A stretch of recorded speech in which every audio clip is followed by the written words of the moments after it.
Welcome home to USA Global TV and Radio, a place where dreams take flight, with authentic storytelling, diverse perspectives and meaningful conversations, where global stories unite and bridges are built beyond all borders.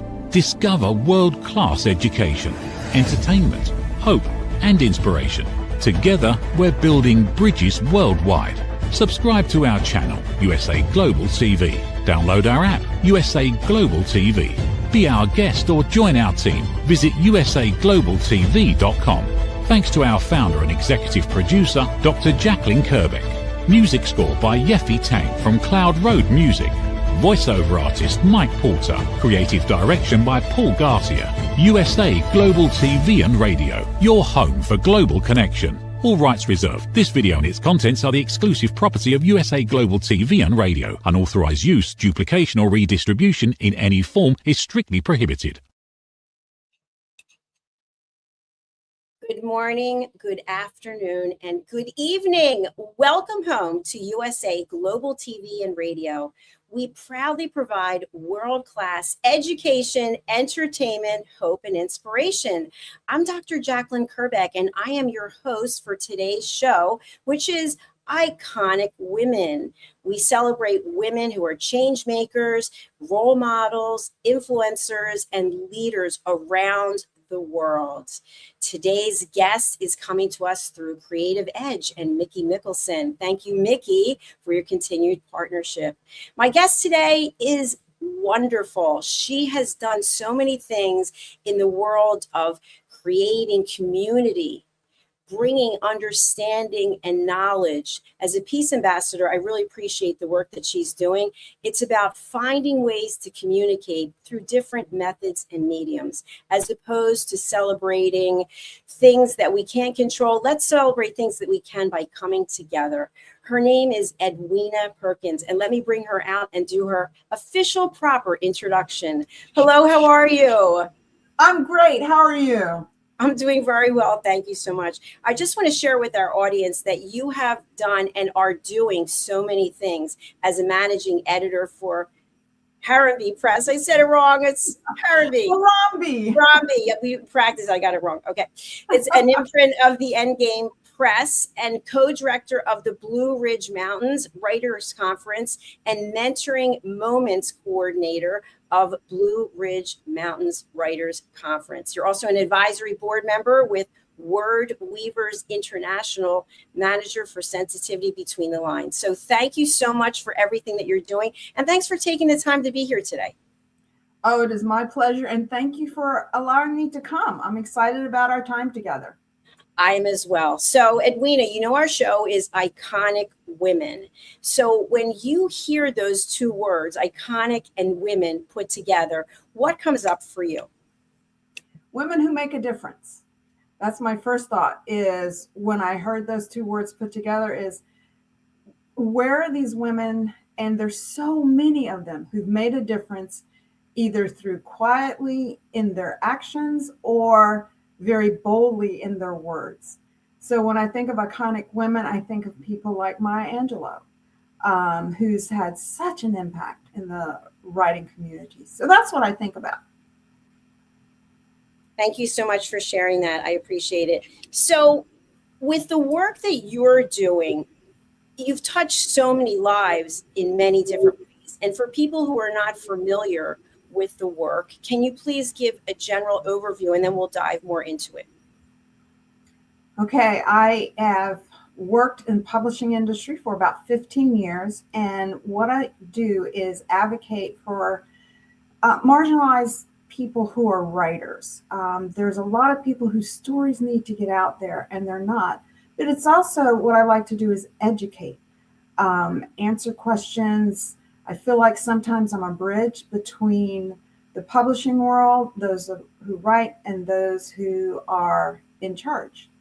So that's a good amount of what I do. I help writers, I edit for them, I coach them. I often say, I'm working myself out of a job if you learn and practice all the things that I'm teaching you. And as great leaders, that's what we really want. We want people coming forward and taking their skill set and their knowledge and putting it out into the world to help other people. So thank you for sharing that, because I think that really says a lot about you as a person. Sometimes people will want to keep everything close to the vest, and they're kind of in a control methodology or mindset where it's like, no, you can't go past me. But that's not who you are, and that's not what you're doing. I think that's really beautiful. Yes, I love the idea of, I call it championing those who are writers, those who want to know more about the industry. I just like to lift them up and allow them to fly. And if we don't come, next to or beside someone who doesn't quite understand what's going on, then how are they going to succeed? I think of the people who went ahead of me and the things that I've learned and the coaches that I've worked with. So that's what I love to do, is champion people in the industry. Edwina, what I found, and I love your thoughts on this, is by expressing ourselves through the word, by writing a book, by writing prose, whatever it might be, we get to express ourselves. And sometimes we do it for ourselves, and sometimes we are creating something that really is of value to others. So when someone comes to you and they're maybe a first-time author, or even someone in the conferences, and they say, I'd like to write something, but I don't have the confidence, how do you help them? I usually tell them, just start writing. Whatever it is that's in your heart, just start writing. Don't think about editing. Don't think about anything else. But the main thing is, you have to think about, who is your audience? Who are you writing to? And who are you writing for? That's what's different, because an audience that you're writing for needs something from you. An audience that you're writing to feels like they're being talked to. So I say the first thing you have to do is write, because you can't do anything with a blank page. That's right. And I think that that's the most difficult part sometimes, is we see the blank page, even if it's on a computer and we're typing it. I know sometimes I'm doing old school still, writing things, which I think is really therapeutic.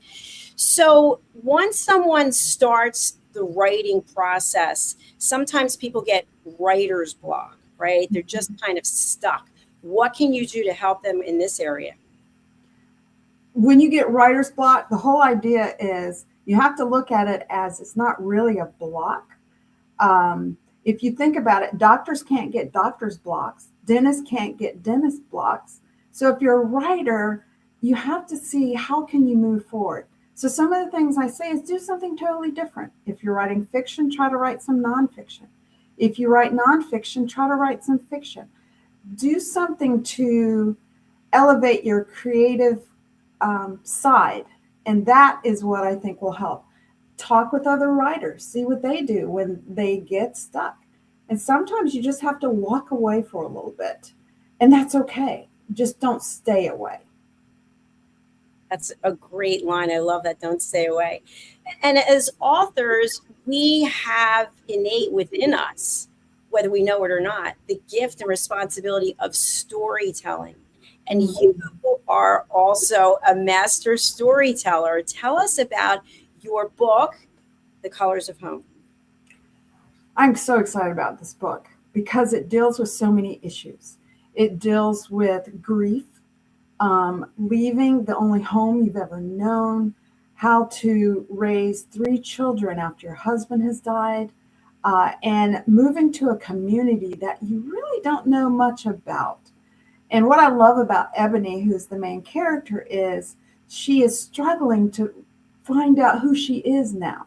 She's a strong woman, but at the same time, she pushes people away. And everyone keeps telling her, stop pushing people away, because she feels like she has to do it all since her husband's died.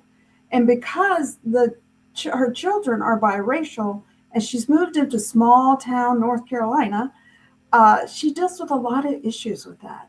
And the youngest child, Destiny, has Down syndrome. So she deals with issues there. So the main thing I want people to walk away once they read The Colors of Home is realizing that in order to have a family, in order to be a part of a community, we have to work together. And it's going to be messy. It's not going to be perfect. May not get it right, but you still have to try. Thank you for sharing that, Edwina. And I think it's so timely that you're here today and we're talking about this, because there's so much going on in the world where we are really, as humans, just divided in so many ways. And so this is not a show on politics. This is on iconic women. But through the written word and through the work that you're doing, you can help bring people together so that they can realize there is the ability to heal. But it starts within. And I'd love to have you address, what has your journey been that led you here today to write the book? My journey started actually when I was young, in, let me think, third or fourth grade. And I realized that some of the kids in my neighborhood didn't want to play with me because I had white friends. And I didn't understand that. And so through my life, I have been looked at as different for several reasons. So my parents had always taught me it's not the skin color that makes the person, it's the character. And that's how I treated others, but I wasn't always treated that way. So at one point in college, I just cried out to God and I said, I feel like an island. I don't know what you want me to do. I don't know which community I'm a part of. And I just need help. And so Ebony came to birth of me realizing there are other people out there like me. There are other people out there who struggle with trying to figure out, who are they? Where do they come from? Where do they fit in? And that's what she deals with a lot, is where does she fit in? Where do her children fit in? How can she hold it all together, but she's trying to do it by herself? And I learned not too long ago, but in young adulthood, I couldn't do it by myself. I needed help. I needed people I could talk to. And now I'm more sure of who I am than ever. And I love the idea of people embracing their heritage, embracing where they came from, and learning. And that's one of the things that I've had to do, is learn more about my African-American background and the people who made an impact in my life. And I've passed that on to our children, because our children, I say, are all colors of the brown rainbow. We totally look different. And I've had to work with them, understanding who they are, where they came from. Because we have one son who all but looks white, another son who is darker than me, a daughter who looks like she is from India, and a son who no one can figure out what he looks like. He's between all of our colors. So I'm making an effort to help them realize you do have a heritage. And that's, I think, what Ebony deals with in the book, is trying to figure that out. And where does she fit? I love this, because it's so much part of the human journey, is finding out who we are, why we're here, what our purpose is. And we don't always find that out right away. We're on this path. And I feel like we get to a point where we have this high level of emotional intelligence, and we are able to embrace who we are and where we come from. So I celebrate you and everything that you're doing. And I'm wondering, when you are working with people who are looking to express themselves, their story, their background, where they come from, sometimes, as I mentioned before, in another scenario, people are afraid to confront it because they're afraid of being judged.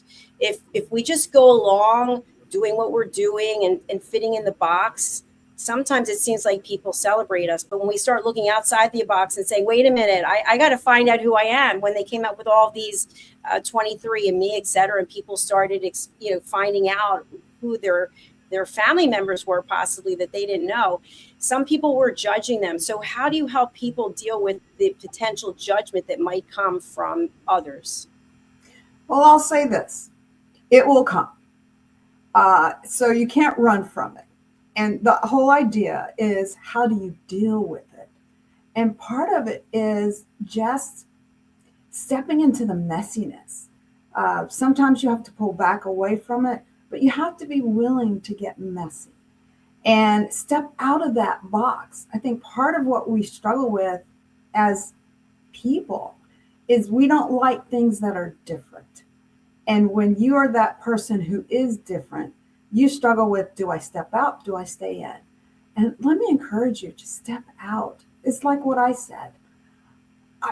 In college, I thought I was the only person. And I found out later on that there were people like me. If you stay quiet, you're not being true to yourself. And eventually you'll burn out or crash. But when you stay true to yourself, even though it can be messy, even at times it can be painful, you won't regret being who you are. Brilliant. Thank you. And I think it also comes to a point where we decide we're no longer looking for that external validation. We don't need others to say, hey, keep going or way to go. Or no, we just follow our own path. And so I really appreciate you encouraging people to do that. So with writing, with publishing, there comes one piece that as authors we get hung up on, and that is the editing part, because we can edit and edit and edit and edit and edit until we can't do it anymore. So you're a managing editor. Can you tell our audience, what does a managing editor do? A managing editor looks for those diamonds in the rough that we feel like people are going to want to hear their stories. So I look for those stories that resonate, I think, with other people. And the whole idea is I help and direct people to move forward. With in-game press, if we have an opening, I try to get them into the process of getting published. And as a managing editor, I've done it for 3 different publishing houses. And what I've learned is there are people who do have stories, and those books need to be published. And I'm willing to take a chance on those who don't initially have a huge platform, who are trying to figure out the industry. And I think one of the things I do a little bit differently is I educate people in what that process is all about. Instead of, oh, I like your book, let's move forward. It's like, well, what does that look like? And if we don't move forward, what can you do to help get your book published? Because I don't publish every writer I come in contact with. But if they want coaching or direction, I love doing that. I love a teachable writer, because the only way you can learn is by having a mentor or a coach. So I describe the publishing industry in 2 ways.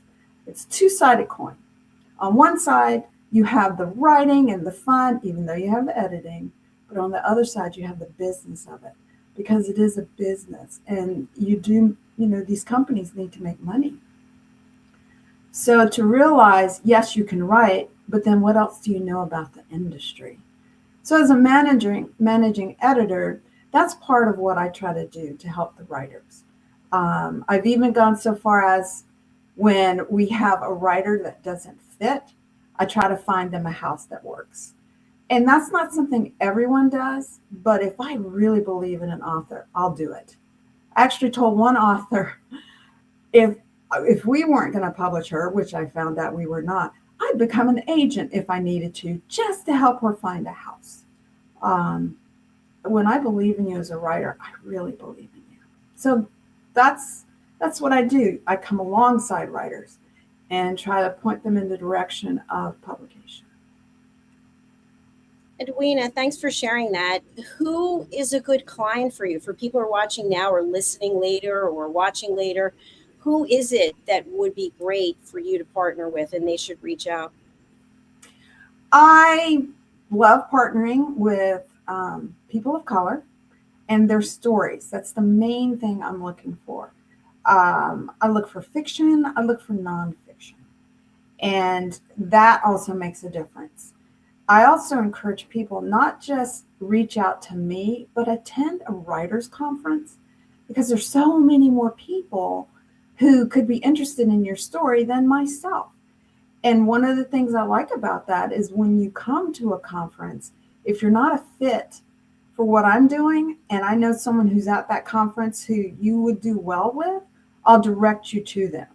So don't just leave it with me and be a one and done, but that is what I'm looking for, is stories about people of color. And if you are writing about an ethnic group outside of your own community, you got to do your homework because it's got to be authentic. You need to be sensitive to how you are representing that community. And you don't want to go with stereotypes or tropes. And I help with that as well. I answered a lot of things in that one question. No, that was terrific. And so you are an award-winning writer, and you also are a teacher. You have a teacher's background. So you just mentioned about doing research. Can you delve into that a little bit deeper? Because to some people, research is I go on Google and I put in one thing and it comes up with something, and then there's my research. I love that you asked that, because I tell people Google is not your God. It's a great place to start. It's not a great place to finish.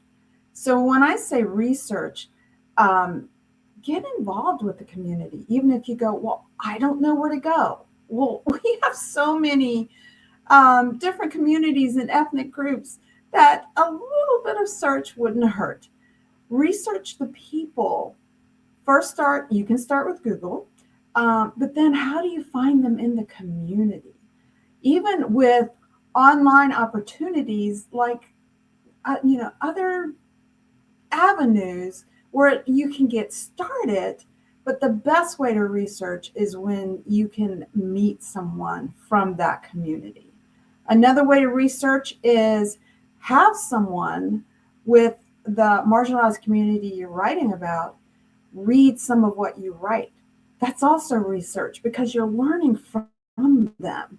You're getting tips on, did I do it right? Am I saying something wrong? That's also part of research. Research is not just a flat screen or flat piece of paper. It's 3D. You have to go deep. You have to reach out to the people and acknowledge what you don't know. Research does not make you an expert in whatever you're writing. So it's important to be able to go to someone and say, hey, I want to write about this. I know you're a part of that community, and I don't know how to connect this. You've got to do that. And sometimes people are still going to be offended. They're not going to want to talk to you, but that's going to be the case. That's when I say it gets messy. That's when it gets messy. But don't give up. If God has given you a story on your heart and you're like, but I'm not a part of that community, then he wants you to get involved and find out what you can about. And so that's research. Just remember, Google is not your God. AI is not your God. And it takes some digging. I love that. And it's really, to me, also separating the emotion from the research, because sometimes we can cloud what we believe is the research and skew it to the way we want it to come across. So working with someone like you and realizing that having a mentor, having a team of people even to run things back and forth on it, then if you get people who are not emotionally invested in the project, sometimes that also helps. It does. And that leads me into sharing about a sensitivity reader, because they're not an editor. That's not their goal. Their goal is to make sure that you're authentic in your writing about their community. And the whole idea is not like an editor will make marks or make comments, but a sensitivity reader will say, okay, let me encourage you to write this differently, and here's why. So you're being educated on both sides, because it allows the sensitivity reader to welcome you into their community. And that's what I need people to understand. It's not, they're not judging your writing, they're not censoring it, but they are saying, if you want people like me to read what you write, then here's some ways to help that happen. And so that is extremely important. So if you can go into with a sensitivity reader or even an editor with a teachable heart, that's one of the things I look for with people I coach and mentor, is how teachable are you? We can grow together, we can learn together, because some of the things I suggest, even as a sensitivity reader, you can say no to. You have the final word, and I'm not going to push back. I'll just tell you what I would encourage. And even with editing, unless it's grammatical, if it's content, I say, well, consider this. And they go, no, I don't want to. All right, you have the final say. And that's when you have to make sure the person you're working with, you trust. It's a mutual connection. If you don't trust your sensitivity reader or your editor, you're going to push back. But if you have mutual respect, that's the only way it's going to work. And even with, I have kind of a small team right now of sensitivity readers, but even your reader needs to be able to connect with you. So if I've sent them something and, just ask, do you think you can work with this author? They have the choice of saying yes and no. And I respect when they say no, because then they're saying I won't be able to give them everything they need. And I have said that to authors because I don't know everything. Don't come to me and expect me, oh, she's a person of color, so she's going to know things about every person of color. No, it doesn't work that way. I will tell you if I can help you. I will tell you if I have someone that I think can help you. And I'll also tell you if I cannot find anyone. Edwina, I love to learn new things, and I've never heard of a sensitivity reader for writers. That's hard to say, readers for writers. So thank you for sharing that. I'm going to follow up with you about that. I think that's really important. So I want to talk a little bit more about the Blue Ridge Conference. Tell us about your role here and what it is. The Blue Ridge Mountain Christian Writers Conference is the largest Christian writers conference in the nation. We meet once a year, and it's usually the last week of May. And what I do is I co-direct. So I help select the faculty. I look at, one of the main things I do is I vet people who apply for scholarships, and which I just love giving away somebody else's money. But we want people to be able to come. So if finances is an issue, we want to help alleviate some of that. As a co-director, I work year round. We have a website, a Facebook group, and just a team as we get together and decide where do we go from here. We're about to start a program called Mentoring Moments, and that's a way to help people get involved with learning about the conference. And like it says, changing the world one writer at a time, that's our goal. And to help just you be the best writer you can be. At Blue Ridge, we have faculty who are agents, who are editors, who are own publishing houses. So if you want a plethora of information, this is where you're going to get it. The workshops, we have over 80 workshops, I think an hour you can attend. So the question is, I can't go to 80 workshops in an hour. Well, that's why you get the MP3. And all these people that are coming, for everyone that you're seeing, we've probably had to tell 2 other faculty, no, you can't come because we don't have the room. So this is a conference where all of the faculty apply to be with Blue Ridge, and we as a team have to decide who can we have this year.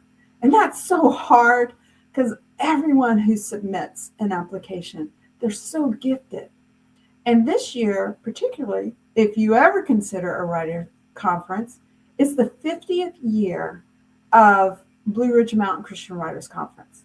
So there's a lot of things that we're going to do that we normally don't do. And if you really want to experience a conference that's going to, okay, here's a cliche, knock your socks off, this is the one to come to.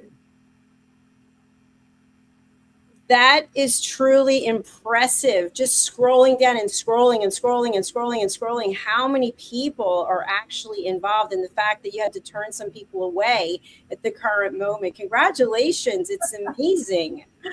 we have a leadership team of 5. And so when we start looking at the faculty, oh, you talk about praying. We're like, okay, God, we need direction. We need wisdom. And we do have a point where we go, okay, who's the one person you absolutely have to have? And a number of times we select the same person. But then we have to go through, okay, let's look at what they offer. Let's look at what they can, help our writers with. Because our goal isn't to just showcase these people in the industry. We want them to be able to help writers. And if we don't have a sense that that's going to happen, then they're not going to be invited to be faculty. But so there's 5 of us, and we have to select right at 60 faculty. And probably this year, because I also gathered all the applications that were coming in, we had over 120 faculty or individuals who applied to be faculty. So it really is a big deal when you get accepted. It's a conference where we have right at 600 people, and we cap at 600. So I've told people this year, if you want to come, if you think about coming, sign up. Because for a couple of years, we had to turn people away. We were at capacity. And one time we were at capacity a week before the conference registration closed. So look into it, consider it, especially if you're a serious writer or if you're a beginner and you're like, I have no idea what I'm supposed to be doing. This is a conference for you. Because I can honestly say every faculty member there wants to see you succeed. And Edwina, are there any certain requirements that you're looking for from faculty, people who are interested in applying? We look definitely for agents and editors because we want to help get the writers connected there. Faculty who have somewhat of a platform, are known in the industry, and who works well with people. I mean, that might sound terrible, but sometimes you have, editors, agents, even publishing houses that don't work well. And we look for faculty with that servant's heart. A lot of them we know because I always say the industry's not that big and people talk. And so we may hear someone that people have said, oh, I learned so much from this person. Well, if they send in an application, we're more likely to say, yes, we need to have this person.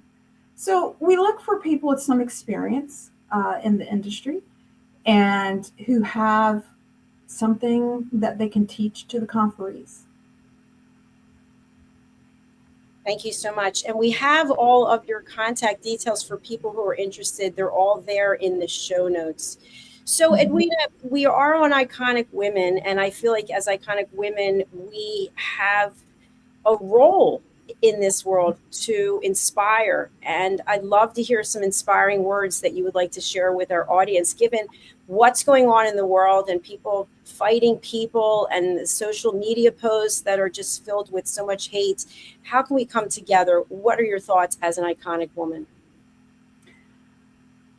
Think before you speak. Check your emotions and check your reason for speaking out is one of the things that I would say. And there are times when I've even thought, it's not what I say, but it's how I say it. And what I do say, could I say in front of my children? That's one of the things. Use your voice. If you're going to use your actions, do so in a way that is honoring to other people and an honoring reflection of yourself. Don't just launch off with your emotions. There are lots of things going on right now that I just have to bite my tongue because of the way I want to respond. But then I think, okay, what's the best way to respond? Because if you put a match to kindling, it's going to blaze into a fire. Do you want to be that matchstick to burn everything down? Or do you want to be that light to show people a different way? So are you going to be a light or matchstick? And you have to decide that. But the main thing is think before you speak, think before you write, and what you say will come back around. I'm not going to say that it haunts you, but I will say it will come back around. And you don't want your integrity to be impacted by something you said out of an emotional response. That was absolutely beautiful. I couldn't have said it any better myself. And it's interesting because right behind you, you have a map of the world. And we always think the world is so big, which it is, but it's actually quite small because the word does get around when people are negative and they're instigators or they're just perpetuating the negative message. So I really appreciate your positivity. And one of the call outs that I have, you mentioned about being coachable. Let's be open and curious and receptive from people we respect, people who are leaders, people who are iconic like Edwina. So Edwina, what is the best way for people to get in touch with you is my first question. And then just to bring it back in again, who would you like to reach out to you? I think the best way to get a hold of me is through my website. And it will also show you just what I talk about, what I teach. They'll give you an idea also of kind of the writers I'm trying to reach. The other thing with getting in contact with me is realize I do work with a lot of people. And so I check my web as often as possible. I am a little bit harder to get a hold of on Facebook, although I try to work with that. But yes, that is the best way to get a hold is through the website.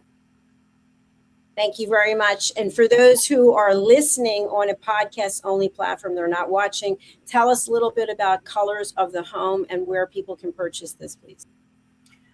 Colors of Home will be coming out a little later this spring, and it would be the best place to purchase right now would be Amazon.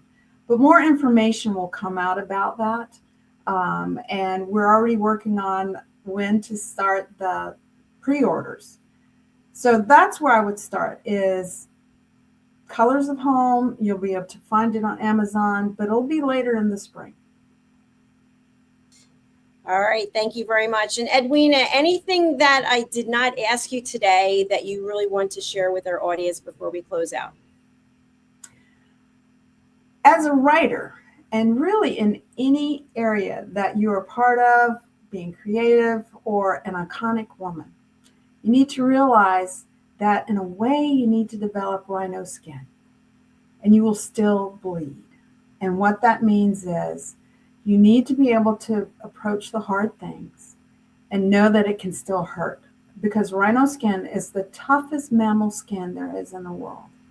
And if they can still bleed, so can we. So don't let being knocked down one time, two times stop you for what you feel that you're called to do. Don't let anyone steal your calling, and just keep moving forward. Thank you so much. That really resonates with me. And I appreciate you taking the time to be here today. And I hope you'll come back and see us on one of our other shows. I would love to. Thank you for allowing me to be here. Thank you, Edwina. Bye for now. Bye. Thank you for everyone who's watching or listening. So many gold nuggets that were shared by Edwina today. And I think I'd like to just sum it up by saying this. We as humans get to make choices, and we get to show up every day making a choice. So the choice is this, is what you're saying, is what you're posting, is what you're emailing, texting. Is it kind? Is it necessary? And is it true? And is it really truth that can be corroborated by multiple parties, or is it us taking the truth and shaping it the way that we want it to be? It all comes out one way or another. And so I'm just grateful to have someone like Edwina who's here today. She is an iconic woman. I hope you will reach out to her. All the contact details are there in the show notes. So now we're going over to our sponsors, and we're coming back with our next show. If you haven't subscribed yet, let me bring up our slides, so you can do so. We have 2 YouTube channels. We're actually streaming live to 8 platforms right now. But if you go over to our YouTube channels, we get real information from YouTube. So it's USA Global TV and Radio and Dr. Jacalyn KERBECK. Okay, I'm going to sign off for now. If you want to get in contact with me or anyone on my team, you can go to our website. The notes are there, and it's usaglobaltv.com. All right, thank you so much. We'll be back shortly. Is it true? Is it kind? Is it necessary? In a world quick to judge, one book dares to reveal the hidden cost of silence. Discover holy but harmful, the silent sin of judgment, how hidden judgments destroy relationships and damage lives, by Dr. Jacalyn KERBECK. The Amazon #1 bestseller that's transforming the way we understand ourselves and the way we see others. Pick up the companion workbook to uncover your own hidden judgments and learn how to break free from them. Available now on Amazon and at fine bookstores worldwide. USA Global TV and Radio proudly presents Tracy Cram Perkins, a dementia caregiving survivor teaching how to balance care with peace of mind. #1 resource for dementia caregivers. It's the book Dementia Home Care: How to Prepare Before, During, and After. Over 17,000 copies sold of this must-have guide. And now a testimonial from Tracy Smith. If I was to describe this book to someone who is going through a similar situation, I would underscore how important it is to have some sort of a tool or a guidebook to help you through certain stages. And there's so many, it's such an unknown topic to the average person. And to have this as a reference is essential. It's going to help you get through it personally, as well as help your loved one manage. To learn more, go to tracycramperkins.com. Tracy Cram Perkins is an award-winning author. She's also the host of Dementia Home Care television show. Watch it here on USA Global TV and Radio. Thank you, viewers and listeners of USA Global TV and Radio, for joining us today. We're honoured to have your time and attention as part of our global community. At USA Global TV and Radio, we believe in the power of authentic conversations, meaningful connections, and creating a world of possibilities together. Want to be part of something bigger? Join our team of elevated listeners at usaglobaltv.com, a space where your voice matters and your ability to listen transforms relationships. Stay connected with us across all our platforms for thought-provoking discussions, expert insights, and empowering stories. Subscribe to our channels at youtube.com/c/USA Global TV. Follow us on social media and explore the endless opportunities we're creating for growth, learning, and inspiration. Together, we're not just broadcasting, we're building bridges and changing lives one conversation at a time. For inquiries, contact us at info@usaglobaltv.com. Produced by Executive Producer and Director Dr. Jacalyn KERBECK. Voiceover by Mike Porter. Creative direction by Paul Garcia.